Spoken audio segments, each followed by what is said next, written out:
नमस्कार, आप देख रहे हैं B9 की खास खबर लखनऊ से, जहां उत्तर प्रदेश के आबकारी मंत्री नितिन अग्रवाल ने विभाग में सुधार और राजस्व चोरी रोकने के लिए विभाग के द्वारा किए गए कामों की आज लखनऊ में जानकारी देते हुए बताया कि विभाग की कार्यप्रणाली में पारदर्शिता लाने और अवैध शराब के कारोबार पर लगाम कसने के लिए कई महत्वपूर्ण कदम उठाए गए हैं। वहीं मदिरा और स्प्रिट टैंकरों में डिजिटल लॉकिंग व्यवस्था लागू की गई है। मदिरा का परिवहन केवल जीपीएस युक्त वाहनों से ही किया जाएगा। नितिन अग्रवाल ने यह भी बताया कि डिजिटल रीज में डिजिटल अल्कोहल मीटर, मार्क्स फ्लोर मीटर और रडार वेस्ट लेवल सेंटर का उपयोग किया जाएगा। आबकारी लाइसेंस वाले परिसरों को जियो फेसिंग की जाएगी। बोतलों और पेटियों पर हाई सिक्योरिटी बारकोड और क्यूआर कोड लगाए जाएंगे। वहीं सभी पत्रकार बंधुओं को बहुत बहुत आभार और सबका धन्यवाद और सभी का स्वागत। आज आप सबको यहाँ पे आमंत्रित किया है। फाइनेंशियल ईयर 2024-25 के समापन के बाद आबकारी विभाग ने की जो उपलब्धियां हैं, मैं आपके माध्यम से उत्तर प्रदेश के लोगों के सामने रखना चाहता था। इसमें कोई दो राय नहीं है कि आबकारी विभाग एक महत्वपूर्ण विभाग है और उत्तर प्रदेश में राजस्व देने में अपनी एक अहम भूमिका निभा रहा है। और मुझे खुशी है कि विभाग में पारदर्शिता के कारण और हमने टेक्नोलॉजी को जो हमने इंट्रोड्यूस किया विभाग में कई कार्यक्रमों में, उससे विभाग के राजस्व में साल दर साल बढ़ोतरी हुई है। 2017 में जब हमारी सरकार बनी थी तब उत्तर प्रदेश में आबकारी राजस्व 14,000 करोड़ रुपए था और लगातार साल दर साल उस राजस्व में बढ़ोतरी हुई है। सबसे पहले अगर मैं शुरुआत करूं तो राजस्व से ही शुरुआत करना चाहता हूं। 2024-25 के फाइनेंशियल ईयर 31 मार्च जो ख़त्म हुआ है, अभी फाइनेंशियल ईयर ख़त्म होने के पश्चात जो आबकारी विभाग का राजस्व इस फाइनेंशियल ईयर में आया है वो सर्वाधिक है प्रदेश के इतिहास में। और हमने क्लोजिंग जो करी है उसमें राजस्व जो आया है वो 52,297 करोड़ का राजस्व प्राप्त हुआ है। ये सर्वाधिक है आज तक के उत्तर प्रदेश के इतिहास में। और पिछले साल जब फाइनेंशियल ईयर क्लोज हुआ था तब आबकारी विभाग का राजस्व 45,570 करोड़ रुपए था। तो अगर इसको आप कंपेयर करेंगे लास्ट ईयर से, इस साल के फाइनेंशियल ईयर से, तो ये करीब 6,726 करोड़ अधिक है। और जिसकी वृद्धि जो प्रतिशत में अगर मैं आपको बोलूं तो करीब 14.76% की वृद्धि है। इसी की तुलना अगर मैं 2022-23 और 23-24 के बीच में करूं, अगर आपके सामने रखूं, तो 22-23 में आबकारी का राजस्व था वो था 41,252 करोड़ और 23-24 में ये बढ़ के हुआ था 45,570 करोड़। तो इसका जो प्रतिशत था वृद्धि का वो था 10.47%। तो ये प्रतिशत में भी हमने ज़्यादा वृद्धि करी है। पहले 10.47% से हम वृद्धि कर रहे थे, अब की हमने 14.76% से वृद्धि करी है। तो एक ये माननीय मुख्यमंत्री जी के मार्गदर्शन में हमारी ये एक उपलब्धि है। आप सब जानते हैं कि आज उत्तर प्रदेश, चाहे वो शीरा उत्पादन हो, चाहे वो एथेनॉल का उत्पादन हो, हम सबसे ज़्यादा उत्पादन करने वाले प्रदेश बन गए हैं पूरे देश में। आज सबसे ज़्यादा शीरे का उत्पादन और एथेनॉल का उत्पादन उत्तर प्रदेश में होता है।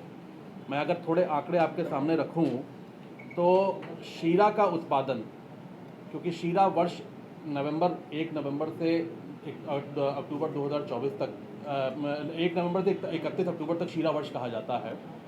2023-24 में शीरे का जो उत्पादन था वो टोटल करीब 527 लाख कुंटल का उत्पादन शीरे का हुआ है, जो सर्वाधिक है पूरे। और जहां रिटेलर तक, जहां से बिकती है, हमने इस पूरे चेन को हमने ऑनलाइन डिजिटाइज किया है, ऑनलाइन सिस्टम से जोड़ दिया है।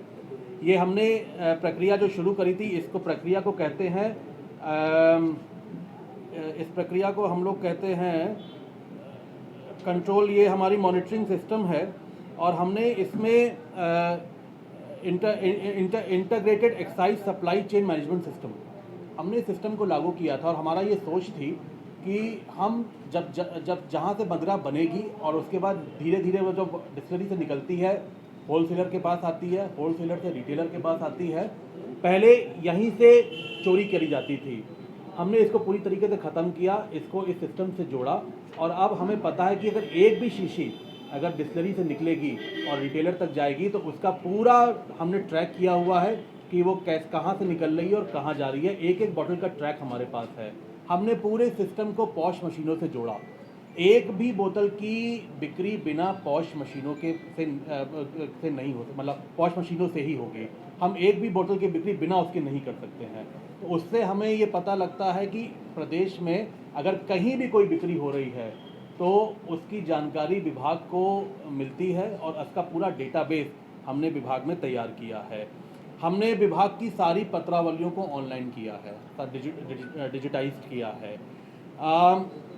हमने आसवनियों में और जितने भी हमारे यूनिट्स हैं वहाँ पे सीसीटीवी कैमरेज लगाए हैं। हमने मदिरा के टैंकरों में डिजिटल लॉक लगाया है कि कोई भी, जब हम डिजिटल लॉक लगा देंगे तो कोई भी उन टैंकरों से मदिरा निकाल नहीं सकता जब वो ट्रांसपोर्ट हो रही होगी। हमने जीपीएस लगाया वाहनों में और ये रूट फिक्स किया कि अगर कहीं पे जाना है एक डिस्टिलरी से किसी एक एक्स लोकेशन पे, उसका डिस्टेंस में कितनी समय लगेगा ये फिक्स हुआ। और उसमें जीपीएस सिस्टम हमने लगाया ट्रांसपोर्टर के ट्रक में कि हमें पता होगा कि वो किस रूट से जा रहा है और उसको कितना समय लग रहा है। तो ये हमने पूरी ट्रैकिंग करी है। हमने आसवनियों में डिजिटल अल्कोहल लीटर लगाने का काम किया है। हमने उन सभी परमिट्स को ऑनलाइन किया है। हमने सभी अधिकारी कर्मचारियों का विवरण मानव संपदा पोर्टल पर रखा है। कुल मिला के मैं ये कह सकता हूँ कि विभाग ने पूरी तरीके से अपने आप को डिजिटाइज किया है, टेक्नोलॉजी के साथ जोड़ा है। चोरी रोकने के लिए हमने विशेष कार्य योजना बनाई है और हम पूरी तरीके से पारदर्शिता के साथ हम अपने कार्यक्रमों को आगे बढ़ा रहे हैं। राजस्व क्योंकि एक बड़ा विषय भी रहता है, इस वर्ष का जो हमारा लक्ष्य है, जो उत्तर प्रदेश सरकार ने हम लोगों को दिया, प्रदेश सरकार ने दिया है, वो करीब 63,000 करोड़ का लक्ष्य दिया है जो करंट फाइनेंशियल ईयर चल रहा है। मैं ये विश्वास दिला सकता हूँ कि हम 52,000 करोड़ से ऊपर का हमने अपनी कार्य योजना बना ली है, काम कर रहे हैं। और मैं इस फाइनेंशियल ईयर में हम कोशिश करेंगे कि हम इस 63,000 करोड़ के लक्ष्य को हम प्राप्त करें। विभाग पूरी ईमानदारी के साथ, और मैं ये कह सकता हूँ कि पिछले 3 वर्षों में सभी ने अच्छे टीम स्पिरिट के साथ, चाहे हमारे विभाग के लोग हों, कर्मचारी हों, एक टीम स्पिरिट के साथ काम किया है। मुख्यमंत्री जी की जो मंशा है उस मंशा के अनुरूप विभाग काम कर रहा है। और ये आपको आश्वस्त करता हूँ कि जो पिछली सरकारों में जो लूट का साम्राज्य विभाग में था, जो पैसा राजस्व का माफियाओं की जेब में जाता था, जो जनता की भलाई के लिए नहीं बल्कि माफियाओं के हिसाब से उत्तर प्रदेश में आबकारी विभाग को चलाया जाता था, हमने उस व्यवस्था को पूरी तरीके से समाप्त किया है 100%।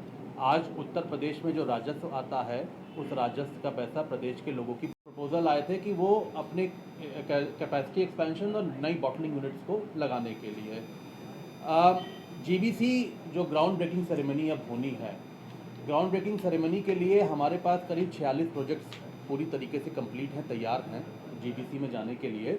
और उन प्रोजेक्ट से प्रदेश में 7,888 करोड़ का इन्वेस्टमेंट होगा और उस इन्वेस्टमेंट से 10,957 लोगों को रोज़गार मिलेगा।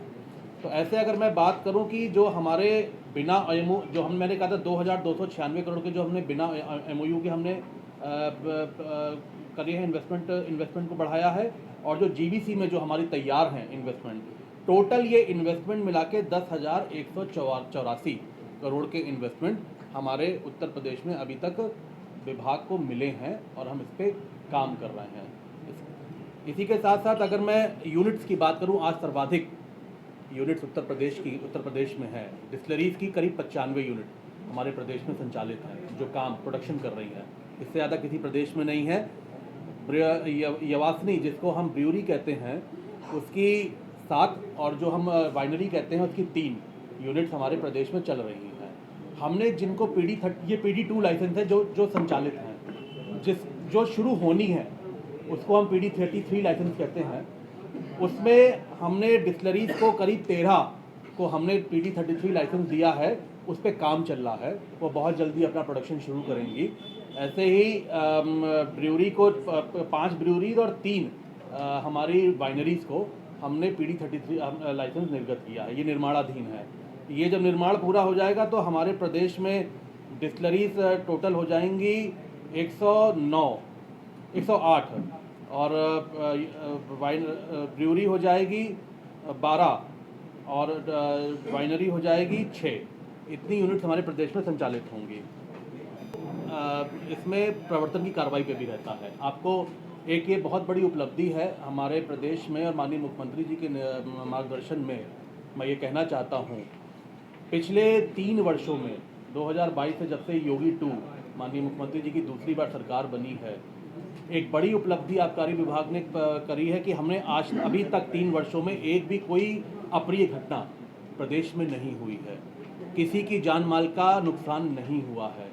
नहीं तो आपने देखा होगा कि सपा की सरकार में, पिछले विपक्ष की सरकारों में बहुत सारी घटनाएं होती थी जहाँ ये आपकी जहरीली शराब से लोगों की मृत्यु हो जाती थी।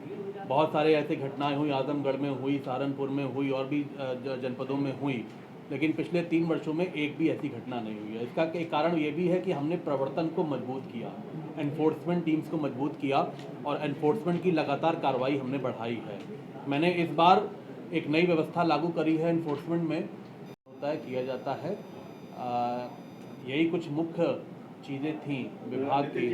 एक सवाल मेरे तो आप दूसरा ये है कि जितना आप रेवेन्यू जनरेशन कर रहे हैं अपने विभाग में, उसका कितना % खर्चा कर रहे हैं? देखिए, जो हम लोगों को बजट मिलता है वो जितना हमें रेवेन्यू जनरेट होता है उसका 1% बजट विभाग को दिया जाता है। तो अगर मैं मान लूँ कि अगर अब हम 52,000 करोड़ है तो करीब 520 करोड़ का करीब 1.5%, 1% नहीं 1.5% मिलता है। तो 600 करीब 650 करोड़ का बजट हम लोगों को मिला है अपने विभाग पे, जो हमारे और भी चीज़ें हैं उसको व्यवस्थित करने के लिए। पहला प्रश्न जो आपने किया, पहला प्रश्न क्या था? जॉइंट कमिश्नर्स का। हाँ, हम लोगों के जॉइंट कमिश्नर्स रिटायर हो रहे हैं, बड़ी संख्या में रिटायर हो रहे हैं। 8 हैं, 8 में से 7 या 8 रिटायर हो रहे हैं? नहीं, सब तो नहीं हो रहे हैं, कुछ उसमें है भी, कुछ लोग रिटायर हो रहे हैं, सब लोग रिटायर नहीं हो रहे हैं। नहीं, मैं बता देता हूँ, आपके 31 मई तक आपके 2 हो जाएंगे, फिर 30 जून तक 3 और हो जाएंगे। हाँ, तो धीरे धीरे हो रहे हैं। तो हम लोग के प्रमोशंस DPC भी उसी हिसाब से मैंने प्रमुख सचिव को बोला है कि DPC करके आप जो प्रमोट हो रहा है उनको तुरंत प्रमोट करने का काम करें, क्योंकि जैसे जैसे हम रिटायरमेंट होते जाएंगे वैसे वैसे हमें नए जॉइंट कमिश्नर्स मिलते जाएंगे। परसेंटेज की बात करूं तो हमारे टोटल जो राजस्व आता है उसका करीब 40% देशी मदिरा से आता है और बाकी जो 60% होता है वो विदेशी मदिरा, वाइन और बियर, ये सारे सेगमेंट से आता है।